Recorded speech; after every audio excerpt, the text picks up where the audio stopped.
What is up, my veggies? My name is VTR, and welcome back to the reaction video. And today we're going to be reacting to Game Theory, FNAF 2, Gaming Secrets, Scariest Story, Gaming Scariest Story Solved. We looked back at a couple years ago. We looked at an old Game Theory of FNAF, and I wanted to look back at that. So let's go ahead and just react to it.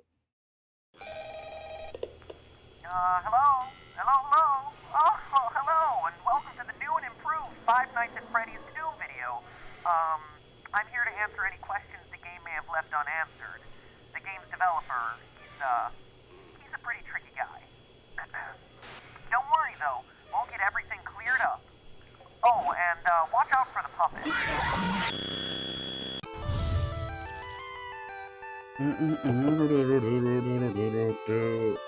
Crazy to look back at the old Game Theory videos and like see like where he's come since these videos. It's crazy. Hello, Internet.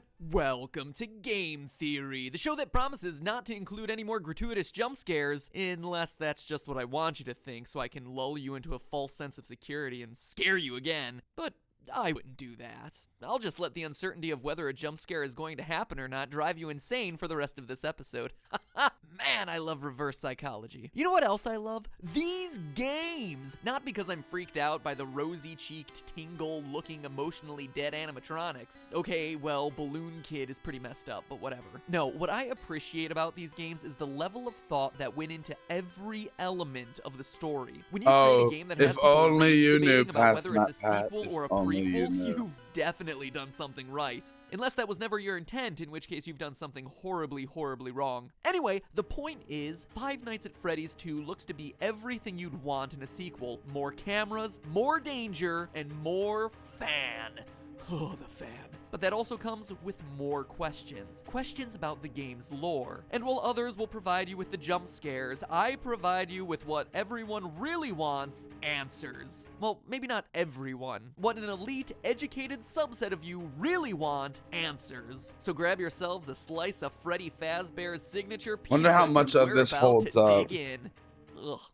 Tastes like cardboard. Let's get the big one out of the way first. Is the game a sequel or a prequel sequel? And what I mean by that is, contrary to popular belief, just because it has a big 2 slapped next to the name doesn't automatically mean the game comes after the first one in a timeline sense. It's a sequel, yes, but it tells a prequel story. Take for instance these all-time classics, Psycho 4: The Beginning, Lion King 1.5, and the actual all-time classic Godfather Part 2. All of them sequels that just so happen to also be prequels. It's not mutually exclusive. So where's Five Nights at Freddy's 2 fit in? Knowing its place in the timeline is crucial for understanding its story. Well, to figure that out, let's focus on the paycheck you receive at the end of your 5th night. The date places the events of the game in 1987, a whole 6 years ahead of when we determined the first game took place in our first video. Sounds like a prequel, but we found that date in the first game by calculating Mike Schmidt's hourly pay and comparing that to the minimum wage of the 90s. If Scott Coffin, the game's developer, is just picking random numbers for the payments, this bit of evidence would be meaningless. Except that he's not. At the end of Five Nights 2, you get paid $100.50. Divide that by the 30 hours worked and you get $3.35 an hour. The exact minimum wage for 1987. Which means that us using minimum wage calculations to identify the year of Five Nights 1 is a perfectly valid way to prove it, and shows that it takes place after the events of Five Nights 2. Still don't believe me? Players brave enough to survive the extra night 6 are rewarded with a bonus check and a newspaper clipping that says the toy robots are getting scrapped, and that the old ones are going into storage for a new, smaller scale version of the restaurant. That would explain why the old models reappear in Five Nights 1 and the toy models don't. And notice how it mentions a smaller version of the restaurant. The building in Five Nights 1 is significantly smaller than the setting of Five Nights 2. Need more evidence? What about the fact that on the first night in the office, the phone guy explains that the robots used to walk around during the day just like they do in Five Nights 2, but not anymore. Or the fact that phone guy dies in the first game, making it hard for him to that's like the main evidence right there. Freddy's 2 if it takes place after. Call me the Phantom Menace, cause every way to Sunday, this game is a prequel. So with that revelation out of the way, we're able to piece together the rest of the timeline and dig a little bit deeper. Posters everywhere in Five Nights 2 welcome you to this new location, implying that there was another Freddy Fazbear's Pizza somewhere before this one. Additionally, the phone guy makes reference to it on night 1, mentioning the old location and how it was left to rot. So we know that there was one Freddy Fazbear's Pizza for the first game, one for the second game, and one that came before both of them that we've never seen. But even before that, the phone guy also mentions an even older restaurant called Fredbear's Family Diner, which, aside from its confusingly different name, also had different owners. So let me recap. There's the restaurant from the first game, which is the last in the timeline. The one that you're currently working at in 1987 in Five Nights 2, an older location of Freddy Fazbear's Pizzeria left to rot, and the original Fredbear's Diner. Jeez, I hope you're still with me, because this is more complicated than the that image is from anyway, it's at Gravity this Falls. first location, the diner, where the whole story begins. Submitted for the approval of the Game Theorists Society, this is the true tale of Five Nights at Freddy's. When you die in Five Nights at Freddy's 2, before you've even gotten over the jump scare, you sometimes get a screen. Are you afraid of the dark reference? Oh, turn it off! Turn it off! It's too horrifying. That, youngsters, was E.T. for the Atari, a console that came out before the NES. Yes, around the same time as the dinosaurs. It's widely considered to be the worst game of all time, hence me reacting in a horrified manner. See? Humor, folks. But seriously, you get these disturbing death minigames which, true to the 1987 setting, use Atari-esque graphics to depict various horrific events. All the while, a creepy robotic voice spells out letter by letter things like help them, save them, or save him.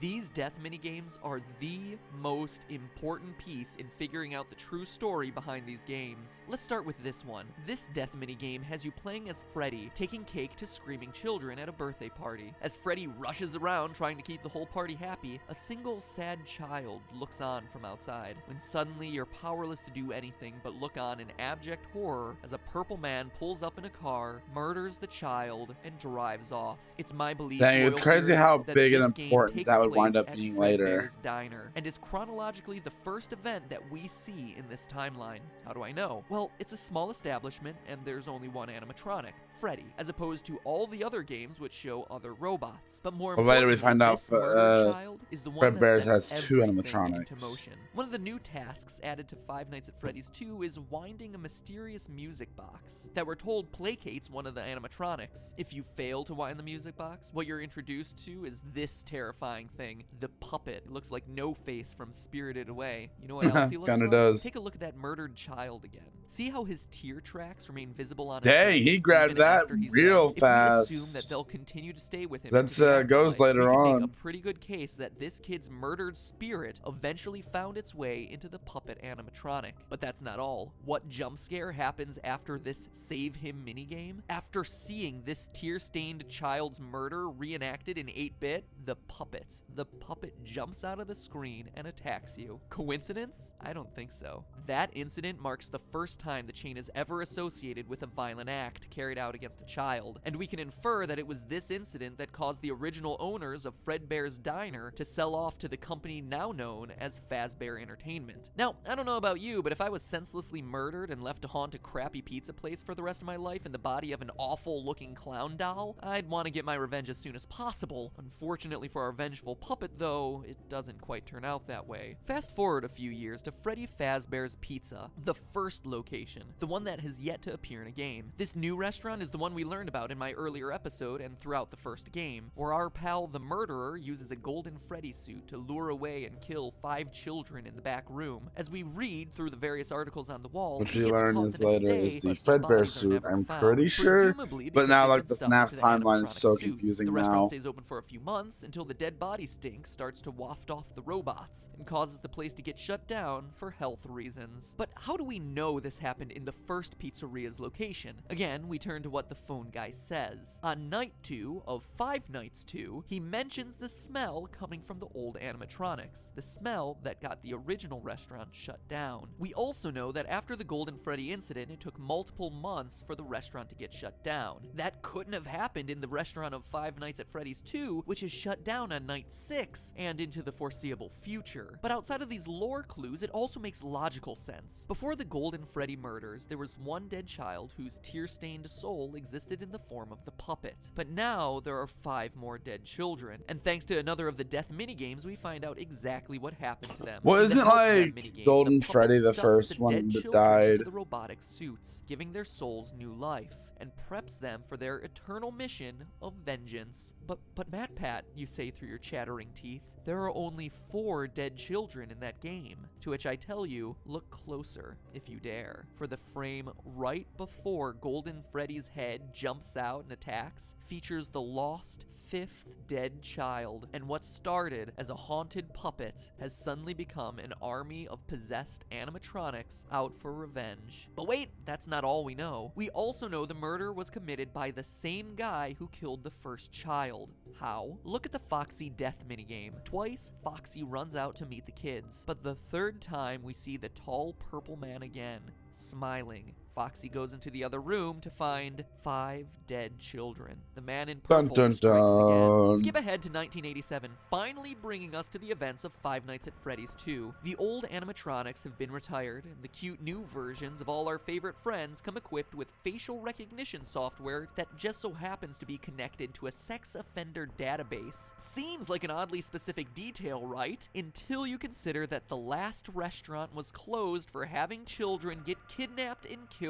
by an employee. It's a safety measure. You see how it all ties together? So you have some animatronics possessed by vengeful spirits and another batch on the prowl for predators. But that doesn't stop our friend the Purple Man from continuing his life's work of murdering children at Freddy Fazbear's Pizza. As we learn from the phone guy on nights 4 through 6, the new restaurant is once again under investigation as, well, I'll let him explain.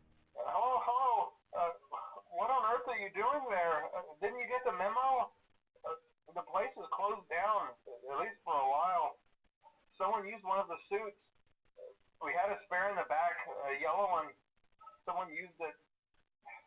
Now none of them are acting right. The Golden Freddy killer struck again. The final death minigame also I forgot all about that. You, as Freddy, must walk through an exact replica of the building, animatronics all in their proper places, seeing the 5 dead children spread out through the various rooms. And based on what Phone Guy says, it seems like the guilty party was the former night guard, the one who moved to day shift and the one your character replaced. I mean, Phone Guy makes plenty of uncomfortable references to suddenly having an available position during the day. When we get it all sorted out, we may move you to the day shift. A position just became available.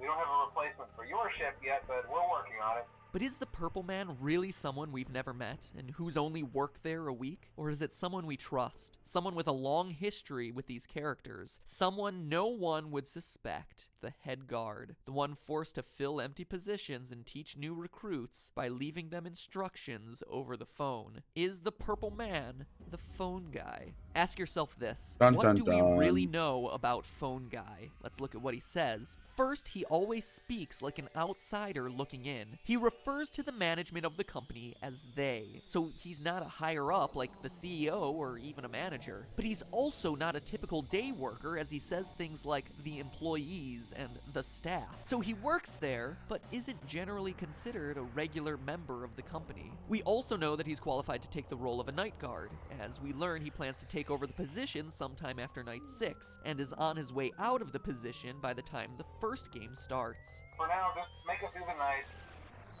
When the place eventually opens again, I'll probably take the night shift myself. I actually worked in that office before you.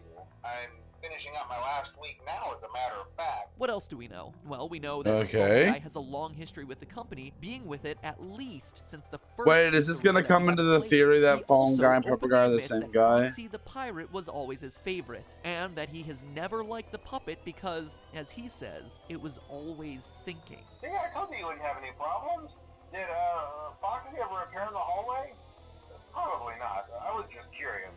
Like I said, he was always my favorite. I'll be honest, I never liked that puppet thing.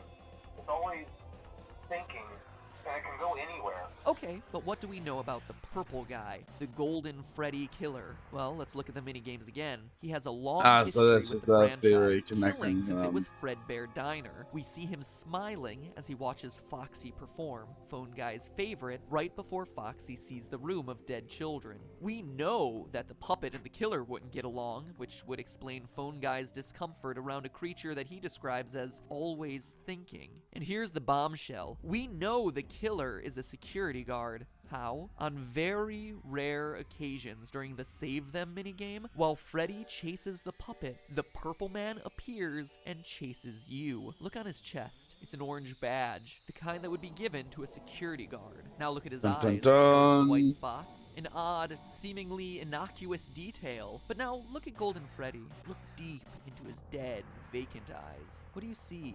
2 white spots. Yep. Pricks, really. Barely visible. They're there. And now finally, what do we see in Purple Guy's hand? Well, the Atari graphics make it tough to discern. It's not like any gun or knife I've seen. No, that to me is very clearly a phone. The robotic voice is spelling out for you, save them, save them. But when Purple Guy, Phone Guy, catches you, the screen crashes and all you're left with is, you can't.